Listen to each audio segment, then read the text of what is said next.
You are with Natalie Brathwaite on Daily Thought, and today we're talking John 15, and it speaks about understanding and accepting the fact that as we follow the ways of Christ, so as he was hated, so we will be also on this earth. I hesitated quite some days to do this Daily Thought, as none of us really love a thought to know that we would be hated, but this is just the reality. However, I must speak the truth to you, and that's how we do it here on this vlog. So you see, when we live not only understanding the truth but accepting the truth for what it is, we live more freely. And by this I mean like living expecting the real. Much like we expect night to follow day, so too God is saying, we must expect, if we are living a godly life, hate will follow us.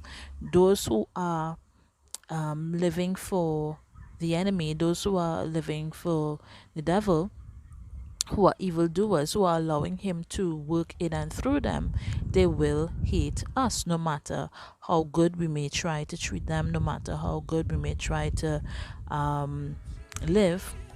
They would still hate us because they have hated the one who has sent us, you know. And it's tough, I do know that it is tough, but it is necessary for us to understand, you know. Even so, what is also true is that God is calling us to not only accept that fact, but to accept that we are not to respond to evildoers by doing evil. We are supposed to keep our hands clean, keep our hearts clean, and as we just consistently stay in obedience to how God has guided us to live.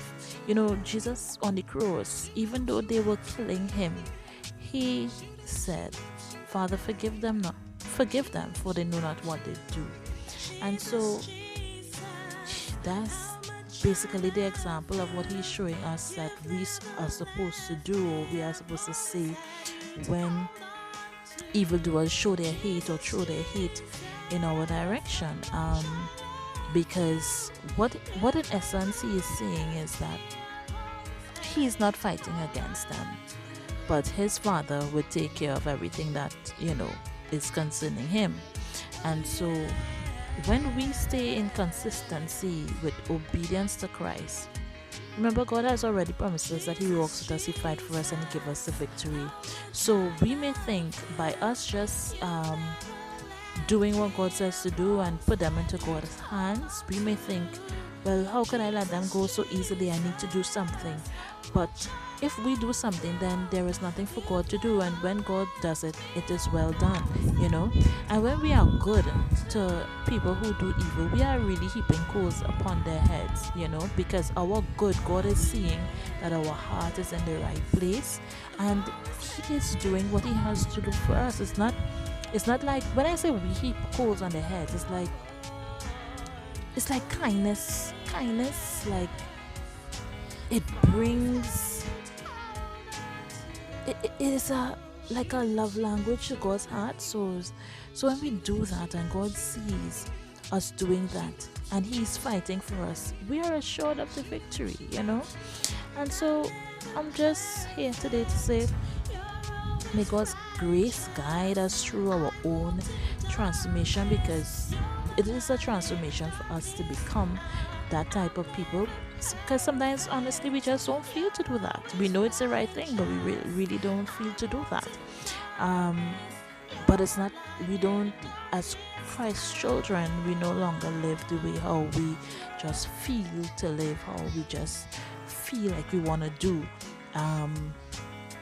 We are supposed to allow his spirit to cause us to be transformed, So in this transformation journey that you and I are going through, because I know you may be experiencing things And the things we may experience may differ in terms of the way it comes, but at the end of the day, we are all going through different types of tests, and they are all to bring us to the place of God's divine purpose for our lives.